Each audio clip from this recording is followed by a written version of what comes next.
नमस्कार. विशेषच्या या भागामध्ये आपल्या सगळ्यांचं स्वागत. मी प्रसाद काथे. भारतीय राजकारणाला बेताल वक्तव्य करणाऱ्यांची कीड लागली आहे. आपण काय बोलतोय आणि प्रसंगी कोणाबद्दल बोलतोय याची काडीचीही तमा न बाळगता काही राजकारणी बोलत सुटलेले असतात. याची ठळक दोन ताजी उदाहरणं आहेत.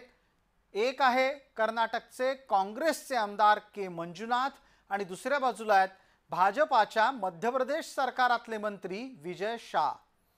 या दोघांच्याही मुळे भारताची आणि भारतीय लष्कराची अप्रतिष्ठा झालेली आहे. नेतृत्वाचा धाक नसणे आणि जातीच्या बळावर राजकारणामध्ये हवं ते करू शकण्याची धमक ही बेताल वागण्याला अनेकदा कारणीभूत ठरत आलेली आहे. कर्नाटकातला काँग्रेसचा आमदार के मंजुनाथ यानं अत्यंत थेट स्वरूपात मुक्ताफळं उधळलेली आहेत, ती भारताच्या ऑपरेशन सिंदूर बाबत. के मंजुनाथ काय म्हणालाय ते आपण ऐकणार आहोत, पण तत्पूर्वी आपल्या लक्षात आणून देतो की मंजुनाथचं मूळ वक्तव्य कन्नड भाषेत आहे. आम्ही आपल्याला त्या वक्तव्याच्या सोबत त्याच्या मराठी अर्थाचा तपशीलही दाखवणार आहोत. आपण काळजीपूर्वक तो वाचायला हवा. ಏನು ಮಾಡಿಲ್ಲ, ಏನು ಮಾಡಿದ್ದಾರೆ? ಸುಮ್ಮನೆ ಬೂಟಾಟಿಕೆಗೆ 4 ಫ್ಲೈಟ್ ಮೇಲೆ ಕಳಿಸ್ಬಿಟ್ಟು ಬಂದ್ಬಿಟ್ಟು ಇದು ಮಾಡೋದಾ? ಇದಕ್ಕೆ ಪರಿಹಾರನ ಇದು? 28 ಜನ 28 ಜನ ನಮ್ಮ ಭಾರತೀಯರಿಗೆ ಗಂಡಸರು ಸತ್ತರಲ್ಲ, ಆ ಹೆಣ್ಮಕ್ಳಿಗೆ ಇದೇನಪ್ಪ ಪರಿಹಾರ ಕೊಡೋದು? ಆ ಹೆಣ್ಮಕ್ಳಿಗೆ ಇದೇನೇ ನೀವು ಸಮಾಧಾನ ಮಾಡೋದು? ಆ ಹೆಣ್ಮಕ್ಳಿಗೆ ಇದೇನಾ ನೀವು ಗೌರವ ಕೊಡೋದು? ಏನು ಮಾಡಿಬಿಟ್ಟಿದ್ದೀವಿ? ಅಲ್ಲಿ ಹೊಡೆದ್ಬಿಟ್ವಿ, ಇಲ್ಲಿ ಹೊಡೆದ್ಬಿಟ್ವಿ, ಇಲ್ಲಿ ಹೊಡೆದ್ಬಿಟ್ವಿ. ಇನ್ನೊಂದು ನಿಮ್ಮ ಟಿವಿಗಳಲ್ಲಿ ಏನು ತೋರಿಸ್ತಾರೆ ಅಂದರೆ, ಎಲ್ಲ ನೀವು ತೋರಿಸೋದೊಂದಾದರೆ ಅವ್ರು ತೋರಿಸೋದೊಂದು, ಅವ್ರು ತೋರಿಸೋದು ಇವರೊಂದು. ಇವ್ರು ಹಿಂಗೆ ಹೊಡೆದಿದ್ದಾರೆ ಅಂತ ಹೇಳ್ತಾರೆ, ಇವ್ರು ಹಿಂಗೆ ಹೊಡೆದಿದ್ದಾರೆ ಅಂತ ಹೇಳ್ತಾರೆ, ಇನ್ನೊಬ್ರು ಹಿಂಗೆ ಹೊಡೆದವ್ರೆ ಅಂತ ಹೇಳ್ತಾರೆ. ಯಾವ್ದು ನಂಬೋದು, ಯಾವ್ದು ಬಿಡೋದು? ಯಾರು ಹೊಡೆದಿದ್ದಾರೆ ಅಂತ ಏನು ಡಿಕ್ಲರೇಷನ್, ಯಾರು ಸತ್ತಿದ್ದಾರೆ, ಏನಾಗಿದೆ, ಏನು? ನಾವು ಸಾಮಾನ್ಯ ಪ್ರಜೆಗಳ ಮೇಲೆ ಎಲ್ಲೇ ಆಗಲಿ ವಾರ ಮಾಡುವಂಥದ್ದನ್ನು ನಾವು ವಿರೋಧ ಮಾಡ್ತೇವೆ. ಸಾಮಾನ್ಯ ಪಾಕಿಸ್ತಾನ ಪ್ರಜೆಗಳಾಗ್ಬೋದು, ಕರ್ನಾಟಕ ಪ್ರಜೆಗಳಾಗ್ಬೋದು, ಭಾರತ ದೇಶ ಪ್ರಜೆಗಳಾಗ್ಬೋದು, ಬಾಂಗ್ಲಾದೇಶ ಆಗ್ಬೋದು, ಚೈನಾ ಆಗ್ಬೋದು, ಅಫ್ಘಾನಿಸ್ತಾನ ಆಗ್ಬೋದು, ಯಾವುದೇ ದೇಶದ ಸಾಮಾನ್ಯ ಪ್ರಜೆಗಳ ಮೇಲೆ ವಿರೋಧ, ಏನಾದರೂ ವಾರ್ ಮಾಡೋದು ಇಂಥದ್ದು ಮಾಡಿದ್ರೆ ನಾವು ವಿರೋಧನೇ ಅದಕ್ಕೆ. ಆದರೆ ಅಷ್ಟು ಈಸಿಯಾಗಿ ನಮ್ಮ ಬಾರ್ಡರ್ ಒಳಗಡೆ ಬಂದು 3 ದಿವಸದಿಂದ ಅಲ್ಲೇ ಓಡಾಡ್ಕೊಂಡಿದ್ದು ಇದು ಮಾಡಿದ್ದಾರೆ ಅಂತ ಹೇಳಿದ್ರೆ ಫೈರ್ ಮಾಡಿ. के मंजुनाथच्या संदर्भामध्ये भारतीय जनता पार्टीनं काय भूमिका घेतली ऐकूयात. खरं पाहता ज्या भारतीय सैन्यांनी पाकिस्तानमध्ये घुसून पहलगाम हल्ल्याचा बदला घेतला आणि 100 पेक्षा अधिक दहशतवाद्यांचा खात्मा केलाय, हे पाकिस्ताननं माध्यमाला देखील सांगितलंय. आणि हे बेशरम आमदार अशा प्रकारे जर भारतीय सैनिकाचं खच्चीकरण करणारी भाषा करत असतील तर मला वाटतं की या महाशयांनी अगोदर भारतीय सैन्याची माफी मागावी आणि या आमदाराची भूमिका म्हणजेच राष्ट्रीय काँग्रेसची भूमिका आहे याचं स्पष्टीकरण काँग्रेसने द्यायला पाहिजे. मंजुनाथच्या बेताल आणि बेशरम वक्तव्यानं दुःखी सर्वाधिक जे झाले आहेत त्यामध्ये तुम्ही आम्ही तर आहोतच, पण त्याही पलीकडे ज्यांनी पहलगामच्या हल्ल्यामध्ये आपले सख्खे नातेवाईक गमावले त्यांची वेदना ऐकायला हवी. जगदाळे कुटुंबाची प्रातिनिधिक वेदना समोर आली आहे.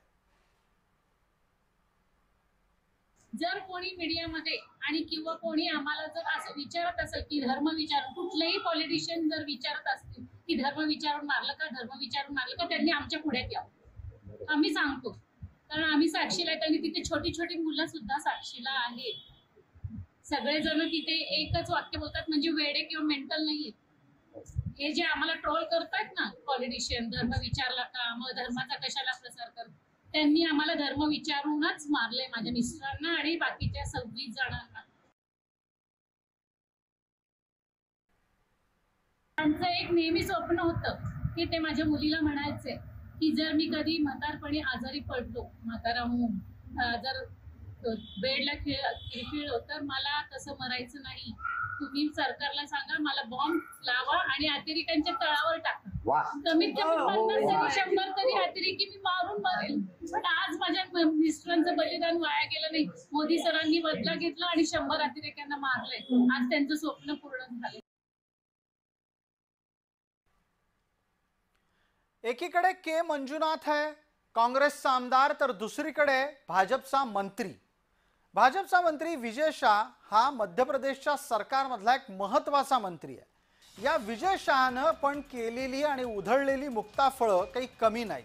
विजय शहाच्याकडून सोफिया कुरेशी या भारतीय लष्कराच्या कर्नल पदावर कार्यरत असलेल्या महिला पदाधिकाऱ्याच्या बाबत अत्यंत असभ्य असं वक्तव्य करण्यात आलं. मध्य प्रदेश सरकारमध्ये आपण आहोत, का आहोत, कोणत्या जबाबदारीवर आहोत हे सगळं विसरून विजय शाह बोलत गेले. भारतीय लष्कराच्या वरिष्ठ अधिकारी कर्नल सोफिया कुरेशी यांच्या विरोधात त्यांनी केलेल्या वक्तव्यानंतर मग कारवाई होणं अपेक्षित होतं, पण भाजपानं मात्र विजय शाह यांची पाठराखणच सुरू केल्याचं दिसतंय आणि म्हणूनच थेट कोर्टानं हस्तक्षेप करत विजय शाह यांच्यावर कारवाईचे आदेश दिले आहेत. न्यायालय विजय शाह यांच्यावर गुन्हा दाखल करून होणाऱ्या कारवाईबाबत स्वतः लक्ष घालतंय. पहा काय म्हणालाय हा बेताल आणि बेशरम विजय शाह.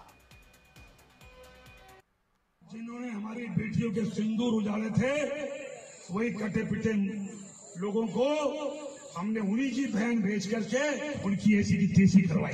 एक बार मोदी जी के लिए जोरदार ताली बजाएं. उन्होंने कपड़े उतार उतार के हमारे हिंदुओं को मारा और मोदी जी ने उनकी बहन को उनकी ऐसी की तैसी करने हमारे जहाज से उनके घर. अब मोदी जी कपड़े तो उतार नहीं सकते थे, इसलिए उनके समाज की बहन को भेजा कि तुमने हमारी बहनों को अगर विधवा किया है तो तुम्हारे समाज की बहन आके तुम्हें नंगा करके छोड़े. देश का सम्मान, मान सम्मान और हमारी बहनों का सुहाग का बदला तुम्हारी जाति की समाज की बहनों को पाकिस्तान भेज कर अगर कोई ले सकता है. और उन्होंने कहा था घर में घुस के मालूम घर में घुस.